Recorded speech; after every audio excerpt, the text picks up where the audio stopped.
Hi, my name is Alex Dietmarov. I'm an orthodontist from Moscow, and today I'll be talking about a new book by David Sarver, Dentofacial Esthetics, From Macro to Micro. It was published by Quintessence Publishing this year. First, a few words about the author. David Sarver is an adjunct professor in both the University of North Carolina and the University of Alabama. He runs a private practice in Vestavia Hills, Alabama. He is very well known throughout orthodontic community as a prolific writer, demanded speaker, and a guy who has co-authored probably the most popular orthodontic textbook ever, Contemporary Orthodontics.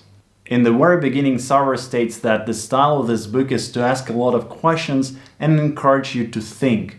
This is very close to the attitude of his mentor, Willem Prophet, about whom Sarver writes, "He always made me think and arrive at a conclusion on my own." I really like this approach. In each and every case in this book, we are going through a critical evaluation of possible treatment options, then to an actual treatment, and next, many times we see patients in retention 1 to 3 decades later. Another valuable thing that Sarver inherited from Prophet is his adherence to the soft tissue paradigm. To put it briefly, this approach implies that how it looks clinically overrides cephalometric measurements. This is a reasonable perspective to look at your patients, and Sarver suggests us to look at the patient from outside in, from macro to micro. He first evaluates the facial parameters, and here he suggests to bear in mind the changes that will be happening during the lifetime of the patient. Next, he evaluates the smile.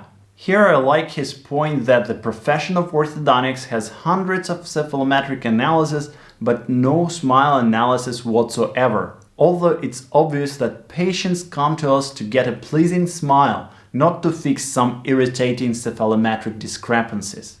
The main smile parameters Sarver analyzes are the smile arc, maxillary incisor height-width ratio, maxillary incisor display at rest and on smile, gingival display on smile, buccal corridors, and torque. And the last level at which Sarver evaluates the case is microaesthetics of the smile, or in other words, the teeth and their attributes. Here Sarver borrowed a lot from aesthetic dentistry, and to my mind this makes a perfect sense since this level is very often left overlooked by an orthodontist, but actually carries a lot of important aspects. For instance, in many of his cases, Sarver uses a diode laser crown lengthening for the upper front teeth for both enhancing teeth aesthetics, rectifying gummy smiles, and sometimes just for proper bracket placement in the start of the treatment. Another important and useful advice that Sarver makes in this book is about checklists. He states, quote, "No matter how expert you may be, the well-designed checklist can improve your outcomes." I couldn't agree more, and I will definitely consider adding something from Sarver's smile analysis and his debonding checklist into my routine. So this book is truly a milestone of the author's 4-decade career, and I suggest every orthodontist to take a look at it. You can buy your copy of this book clicking the Amazon affiliate link in the description below. Some bonuses that I have from these hits will be used to support this channel. Meanwhile, you don't pay anything more than a standard Amazon price. I also wrote 3 blog posts on this book and will put the links to them in the description of this video as well. This is all for now. I want to thank Quintessence Publishing for sending me a copy of this book.